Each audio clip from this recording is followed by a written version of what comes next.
দেখো কি নিয়ে এসছে। দেখো আমরা দুই বোনে দাঁড়িয়েছি, বড় বড় গলদা চিংড়ি মালাইকারি হবে স্পেশাল।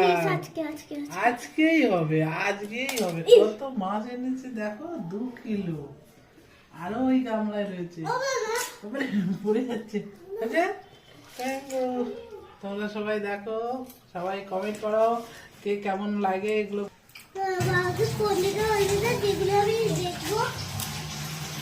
বাবা কত সুন্দর। পাপান, পাপানের গায়ে দিয়ে দাও। তুই কি খাবি বলে দিয়ে? মালাইকারি খাবি? এর খোলস উঠে যাচ্ছে।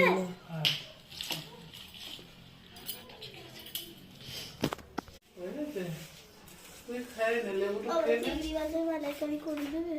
এই লেবুটা বেশি খাওয়া যায়, দেখো তো গন্ধ হয়েছে, মানে সাজিয়ে গেছে, এমনি পাচ্ছেনি। দেখো কি খাবি? চিকেন খাবি না চিংড়ি মাছের মালাইকারি খাবি? চিকেন